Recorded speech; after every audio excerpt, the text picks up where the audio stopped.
Haleluya. Shalom teman-teman, senang kembali mengudara untuk menjumpai teman-teman semuanya. Puji Tuhan, pada hari ini saya kedatangan tamu namanya Pak Suparno sudah ada bersama-sama dengan saya. Nah, ini adalah Pak Suparno. Terima kasih Pak sudah hadir di channel kami ini untuk menyaksikan bagaimana Tuhan, memanggil Bapak menjadi anaknya. Nah, karena itu, waktu dan kesempatan ini saya serahkan kepada Pak Suparno untuk menceritakannya. Silakan Pak Suparno. Amin, puji Tuhan. Terima kasih Bapak Kasdin Marbun. Ya, haleluya. Nama saya Suparno. Karena saya menjadi anak Tuhan Yesus, saya menjadi Simon Suparno. Saya lahir di Kedung Salam, Kecamatan Tonomulyo, Kabupaten Malang. Persisnya itu di Malang Selatan, di agak dekat laut selatan. Waktu kecil saya boleh dibilang tidak terdidik dengan baik karena bapak saya cerai. Waktu saya umur 1 tahun, 2 tahun, saya boleh melihat bahwa saya heran kok bapak saya nggak ada di rumah. Dan saya melihat kok di tempat orang lain, tapi dibilang bahwa itu bapak saya. Tapi setelah itu mulai besar, saya baru mengerti bahwa, oh bapak saya itu cerai. Akhirnya saya hidup boleh dibilang sangat-sangat memprihatinkan, hidup sengsara, apalagi tahun-tahun yang waktu saya lahir itu boleh dibilang musim paceklik, susah cari makan, cari uang juga susah, bahkan punya uang untuk beli makanan itu susah sekali karena nggak ada. Kalau sekarang asal ada uang, banyak yang mau dibeli. Tapi dulu waktu kecil saya sangat sedih.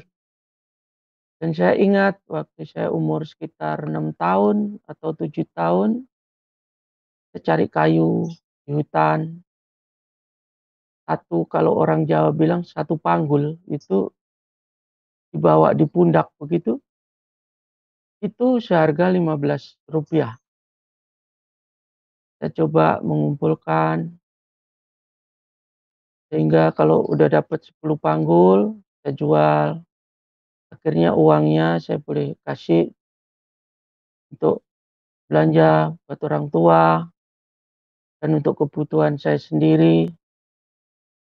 Sambil saya cari kayu bakar dan hidup kami itu dalam keluarga sangat susah. Karena di rumah pun nggak ada bapak, cuman seorang ibu, cari makan pun juga susah. Bahkan dalam pendidikan tidak terurus, dalam agama pun juga kami hanya ikut-ikutan saja. Ke masjid juga asal-asalan aja. Dari situlah saya merasa bahwa ini orang tua saya itu kok aneh. Istilahnya punya anak tapi nggak diurus sama sekali. Saya lahir tahun 66, saya paling bungsu, tapi saya paling merasa bagaimana sedihnya dan sakit hatinya ditinggal untuk menikah lagi. Nah, setelah itu saya juga ikut ke masjid karena teman-teman juga, tapi saya tetap kosong. Sepertinya nggak dapat apa-apa sama sekali. Karena ya itu tadi, orang tua nggak ada dorongan. Dari keluarga besar pun seperti kakak-kakak. Jadi dari situ saya merasa ada kekosongan yang luar biasa dan timbul suatu kebencian terutama buat bapak saya. Dan saya ingat sekali waktu kecil itu yang cari kayu bakar, saya beli kumpulin, saya kepingin sekali beli sepeda ontel. Saya kumpul-kumpul, karena satu panggul itu harganya Rp15.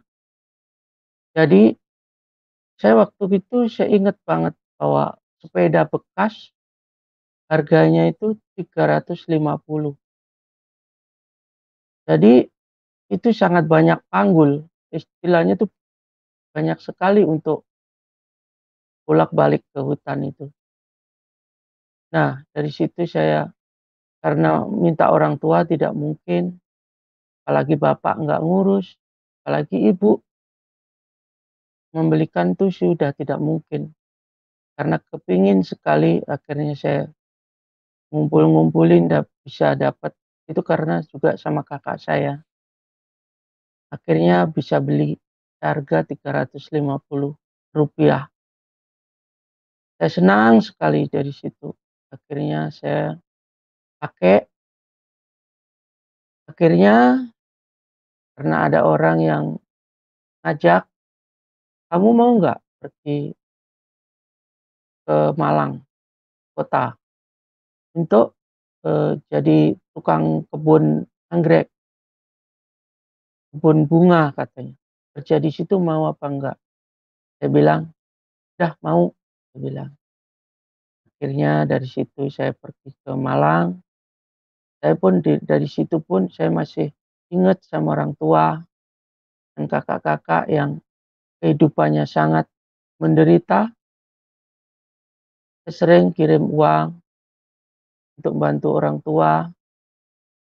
Akhirnya bos saya itu yang piara pohon bunga itu akhirnya mau pindah ke Jakarta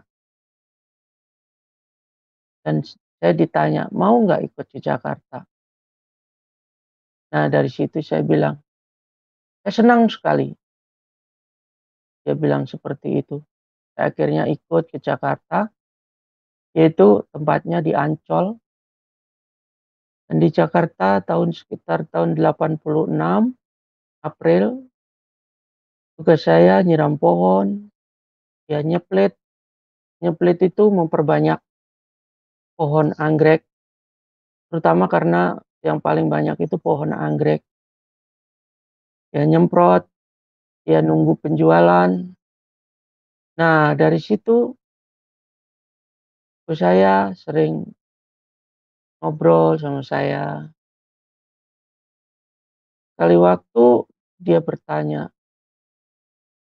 "Kamu masih punya orang tua?" "Masih," saya bilang. "Dua-duanya masih?" "Oh masih, tapi tinggal satu." "Loh, dua-duanya masih kok tinggal satu bagaimana?" "Karena bapak saya cerai sama ibu saya bilang. "Saya diinjilin." Orang itu singkatnya mengatakan bahwa agama Kristen tidak pernah diizinkan untuk cerai. Nikah sekali seumur hidup, hanya kematian yang dapat memisahkan. Oh begitu. Ingat saya di ajaran yang saya percaya dulu, seperti bapak saya, nikah lebih dari satu. Nah dari situ saya penasaran, apa sih bedanya Alkitab dengan Al-Quran? Akhirnya saya coba bertanya lagi, dan akhirnya saya dikasih Alkitab. Dan dari situ saya coba baca, bahkan ditawarin, "Mau nggak ikut ke gereja?" Saya pikir-pikir ya, apa salahnya untuk belajar? Ingin tahu aja, saya bukan kepingin untuk pindah sebetulnya. Nah, selama setiap minggu itu saya ke gereja katedral selama 2 tahun, memang sih ada hal-hal yang baru saya tapi sepertinya kurang mengena gitu buat iman saya yang benar-benar bisa mengerti tentang Alkitab. Nah, pada suatu hari ada temennya bos yang bergereja di Senen mengatakan bahwa, "Kalau kamu kepingin mempelajari Alkitab dengan benar, maksudnya kepingin tahu dengan lebih dalam lagi, kamu coba pergi ke Gedung Kenanga." Jadi sebelumnya saya ke GWS Kenanga itu saya baca bahwa Alkitab itu saya bungkus dengan koran, karena saya takut. Maksudnya takut itu ketemu temen nanti dibilang, "Oh, kamu masuk Kristen?" Itu sangat takut saya.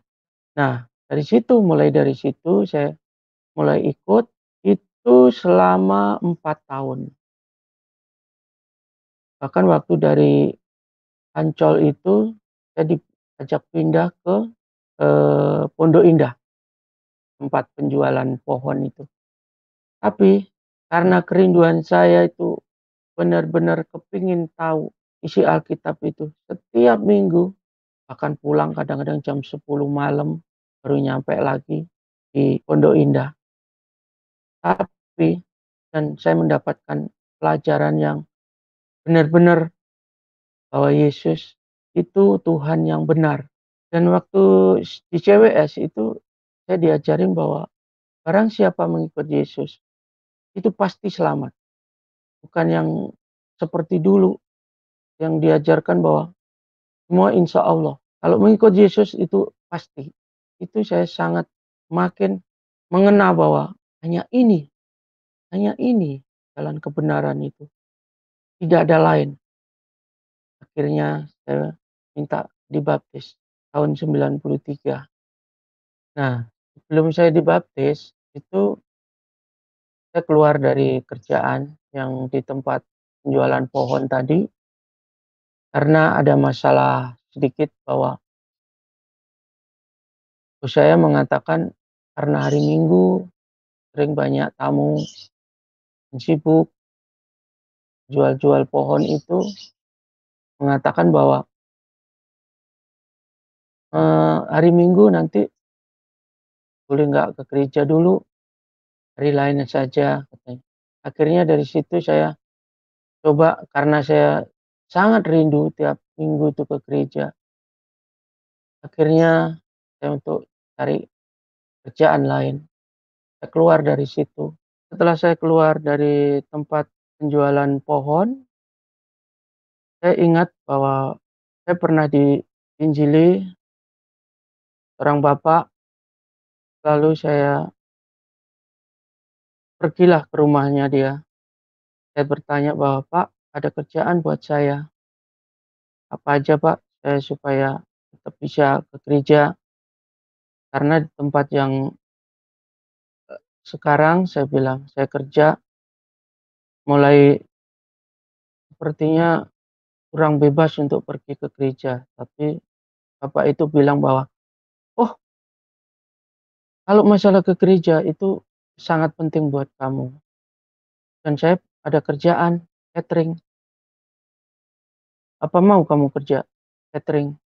Ya kerjaannya ya belanja, nganter, nagih-nagih, kayak gitu.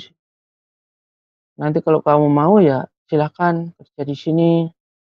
Lalu saya bilang, "Mau banget, Pak," saya bilang. Akhirnya tahun 90 itu saya masuk kerja di catering itu dan saya mulai semangat untuk ikut PPKA di CWS Senen Raya itu dan banyak pengalaman istilahnya pelajaran-pelajaran yang saya terima dan terutama tentang pengampunan yang tadinya saya benci banget sama bapak saya. Bahkan saya kalau kebaktian gitu ada seorang anak dipeluk sama bapaknya gitu, saya selalu tersentak dalam hati saya. kok saya nggak punya bapak yang seperti itu ya. Itu semakin saya benci. Tapi setelah saya mendapat pelajaran-pelajaran yang di PPKA itu, bahwa di dalam Yesus tidak boleh ada kebencian, tidak boleh ada dendam, terutama saya memikir bahwa itu adalah bagaimanapun itu bapak saya. Akhirnya saya bisa mengampuni dan saya semakin mengerti tentang Yesus. Akhirnya pada 93 ada pendaftaran untuk dibaptis, tapi sebelumnya itu ada yang bertanya bahwa pengurus itu, "Kamu mau tetap pakai nama Suparno atau ada tambahan yang ada di dalam Alkitab?"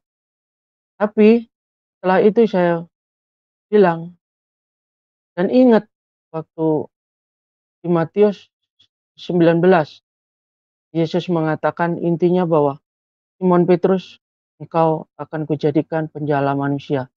Karena kerinduan saya untuk memberitakan terutama kepada saudara-saudara saya, untuk menceritakan tentang keselamatan, makanya saya pakai nama Simon. Makanya sekarang nama saya jadi Simon Suparno. Karena saya ada di Alkitab itu mengatakan bahwa akan kujadikan penjala manusia. Kerinduan saya ingin menceritakan keselamatan itu diterima oleh banyak orang, terutama buat saudara-saudara saya.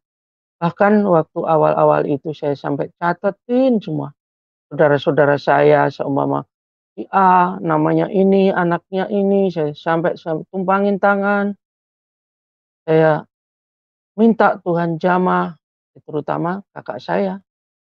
Nah, setelah saya di catering itu, yang pegang ganti anaknya, lalu anaknya sepertinya kurang suka kerja di catering, akhirnya saya diajak ke Cikarang untuk buka jual pakaian. Akhirnya saya kurang trek di situ, saya keluar, akhirnya saya ditawarin di gereja sama Pak John. Pengurus gereja itu mengatakan bahwa, "Kamu bantu saya, kamu masuk kerja di sini saja." Saya bilang, "Kerja apa, Pak?" Enggak, karena kebetulan dulu OB-nya itu cukup banyak, sekitar 9 atau berapa gitu dulu. "Kamu ngawasin aja mereka yang kerja OB itu, koordinator lah istilahnya, supaya kerja mereka itu benar," katanya, "karena banyak yang kerja bersih-bersih pun banyak yang kurang," katanya. Akhirnya saya lah masuk situ sekitar 2 tahun, akhirnya gembala sidangnya ganti, yaitu Pak Budi, akhirnya saya diminta untuk nyupirin Pak Budi. Ya cukup lama, dari tahun 2002 akhirnya sampai sekitar tahun 2007 saya dapat pacar yang tidak saya sangka-sangka. Saya minta Tuhan itu bahwa, "Tuhan, pilihkan teman hidup saya. Saya nggak minta yang cantik, yang jelek, yang kurus, yang gemuk, yang tinggi, yang pendek, saya tidak memilih itu." Saya bilang, "Asal Tuhan yang memilihkan, pasti saya bisa bahagia." Saya bilang, "Kalau kita percaya bahwa Tuhan itu pasti memberi yang terbaik." Makanya saya berdoa seperti itu. Akhirnya saya ditemukan pacar yang sebetulnya juga sama-sama tadinya itu dari muslim. Saya juga nggak nyangka gitu. Secara fisik saya melihat bahwa, nggak mungkin, apalagi dia juga muslim. Tapi itulah, kalau sudah Tuhan yang menjawab, Tuhan yang pimpin, tidak ada yang mustahil. Akhirnya dekat dekat dan cerita bahwa akhirnya mengatakan sama-sama suka, tapi saya bilang, "Tapi ingat loh, saya Kristen," saya bilang. Nah, setelah perkenalan tahun 2007, 2 tahun kemudian, sekitar tahun 2009 kami sepakat untuk menikah. Kami pulang ke Malang, menikah di 4 istri, dan memang banyak saudara juga yang Kristen dari istri, tapi buat ibu saya yang tadinya juga kurang setuju, pada saat itu kami juga kakak-kakak, ibu saya juga datang. Itu kami sangat bersyukur sekali. Nah, setelah kami menikah, sampailah sekitar tahun 2015, saya kena penyakit yang saya sendiri heran dan tidak menemukan penyebabnya. Karena tahu-tahu kaki saya itu seperti ada bisul di paha, itu selama 2 minggu. Jadi ke dokter, dicek katanya ini cuman otot katanya, terus dikasih obat, reda sebentar, sakit lagi. Tapi setelah 2 minggu itu, saya ke kamar mandi, ganti celana, langsung buat nahan seluruh tubuh itu yang satu karena ganti celana langsung patah.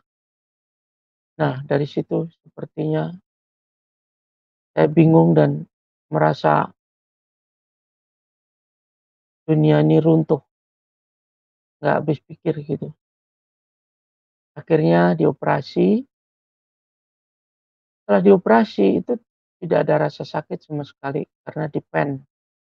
Sudah di-pen, tapi nggak ada rasa sakit, akhirnya saya boleh tetap mondar-mandir, ada tukang, ada, ya boleh dibilang jaga di bawah gereja itu, saya pakai tongkat 2 krok itu, jadi tetap mondar-mandir karena terlalu banyak saya bergerak, akhirnya pennya patah dan dioperasi kembali.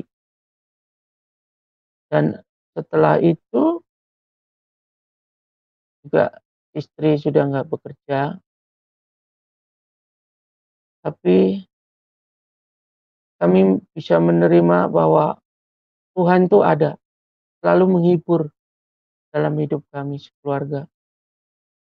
Tadinya sih memang sepertinya itu saya percaya manusia itu nggak ada yang sempurna bahwa langsung bisa menerima, tapi saya merenung dan banyak berdoa, Tuhan tetap tolong. Dan lebih ajaibnya lagi, yang istri tadinya udah nggak bekerja, kami sekeluarga nggak tahu karena istri sih rajin, kadang bikin gorengan, dijual di depan gereja, yang di kantor-kantor itu, pisang, kayak begitu. Itu tapi ada jemaat yang punya ponakan itu dokter, buka klinik kecantikan. Tidak tahu, tahu-tahu itu ditawarkan. Tadinya sampai cukup lama kami nggak tahu, loh kok bisa ditawarin kerjaan itu saya nggak tahu. Tapi belakangan ini dia bilang, "Tante itu loh yang nawarin buat kamu itu," katanya. Katanya, "Itu loh, Erna, kamu ada kerjaan nggak di klinik?" Tadinya nggak ada katanya. Akhirnya beberapa kali ditanya, akhirnya, "Ya udah suruh kerja dah, ini." Padahal istri saya lucunya tuh nggak ngerti laptop tadinya itu. Tapi itulah pertolongan Tuhan itu, lucu dan nggak terjangkau oleh pikiran kita gitu. Akhirnya, yang penting kamu mau belajar. Tapi akhirnya kan tadinya suruh ngurusin tentang keluar masuk obat apa segala macam, tapi belakangan dia suruh belajar Excel apa segala macam, akhirnya dia suruh ganti. Akhirnya tadinya sih stres istri saya, karena kurang paham dengan laptop apa, akhirnya dia juga masih tetap kerja, dan itulah pertolongan Tuhan itu nggak pernah kita terpikirkan. Belakangan aja baru tahu, Pak, itu loh tante yang nyuruh ambil kamu untuk kerja di tempat saya. Dan saya itu bersyukur banyak hal yang mungkin kurang bagus saya ceritakan di sini, tapi itu pertolongan Tuhan yang tidak bisa, bahwa itu perbuatan manusia itu, nggak bisa. Dan kami keluarga itu tetap berusaha untuk menyenangkan hati Tuhan. Tiap pagi sebelum kita pergi kerja, kita selalu kumpul berdoa dengan anak-anak, dengan istri untuk minta pertolongan Tuhan. Itu saya merasakan bahwa kita kalau dekat Tuhan itu ada kedamaian tersendiri, dan itulah namanya Roh Kudus yang orang lain, maksud kami bahwa orang yang dulu saya tidak kenal itu dan tidak terima itu dan tidak merasakan itu, tapi saat ini saya boleh mendapatkan itu, yaitu karena percaya sama Tuhan Yesus.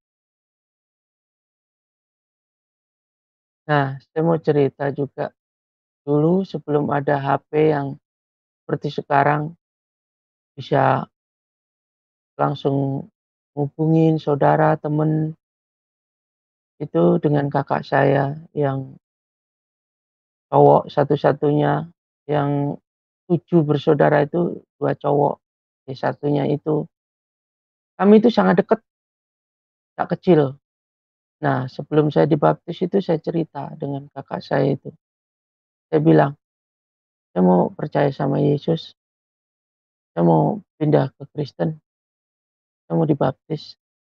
Tapi jawab dia, "Jangan, di tempat kita itu nggak ada gereja, masih jauh sekali, sekitar 20 kilo kurang lebih.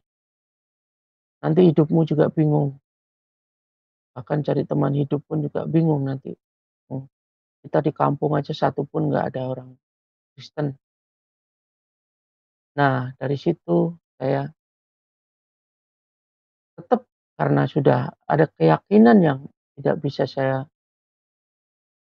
boleh dibilang nggak bisa saya buang ya, istilahnya nggak bisa percaya sama yang lain lagi.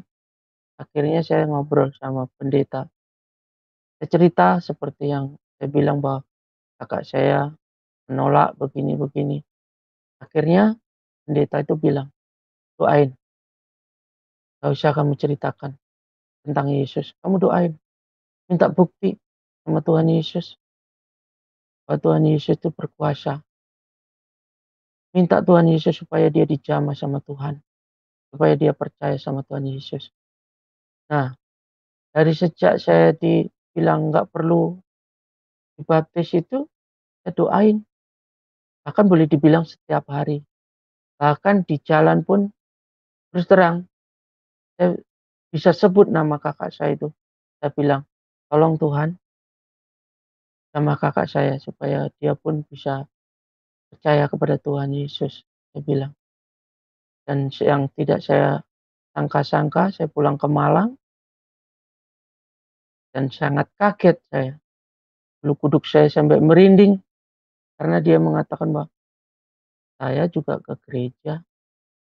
Aduh, saya benar-benar kaget, dan itu saya merasakan bahwa ini bukti dari Tuhan, bahwa Tuhan Yesus itu mendengar doa saya bilang. Bahkan sering saya ledekin, karena dia sekarang itu sering ngomongin Tuhan Yesus, sering ngobrol, bisa 1 jam betah ngomongin Tuhan Yesus, istilahnya Tuhan Yesus baik, menolong kehidupan dia, tentang anaknya, apa segala macam. Bahkan kadang saya bilang, "Entar bingung kalau kamu percaya sama Tuhan." Sampai ketawa cekakakan, karena dia dulu berpikir seperti itu. Dan itulah, saya percaya bahwa itu adalah jawaban buat saya, bahwa dia sudah dijamah sama Tuhan untuk percaya kepada Tuhan Yesus. Nah, sekarang saya juga rindu sekali untuk kakak-kakak saya yang belum mengenal Tuhan Yesus, bisa mengenal Shirathul Mustaqim, yaitu jalan yang lurus Tuhan Yesus Kristus, supaya mereka pun juga boleh mengenal dan mempercayai Tuhan Yesus sebagai Tuhan dan Juru Selamatnya. Bahkan saudara dari istri pun juga boleh bilang setiap saat kami selalu doakan bersama-sama dengan istri. Karena mereka pun juga masih banyak yang belum percaya kepada Tuhan Yesus. Nah, saya juga rindu pada ibu saya yang sudah lanjut usia, supaya dia juga dijamah oleh Tuhan dan boleh percaya kepada Tuhan Yesus. Dan juga tempat kami yang cukup jauh dengan gereja, yaitu di Kedung Salam, Kecamatan Tonomulyo itu, supaya ada yang menginjil di sana dan mendirikan gereja di sana. Itu selalu saya doakan dan rindu sekali supaya saudara-saudara kami yang ada di sana boleh mengenal Tuhan juga dan menjadikan juru selamat yaitu Tuhan Yesus Kristus.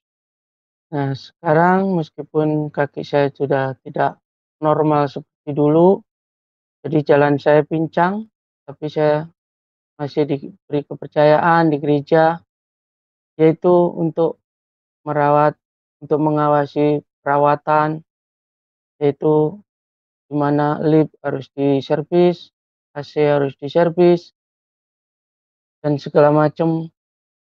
Saya tetap bersyukur dan melakukannya dengan sepenuh hati. Saat ini saya bersyukur anak saya satunya sudah SMA, namanya Anastasia, dan yang kedua Alvaro Nathanael yang belum sekolah.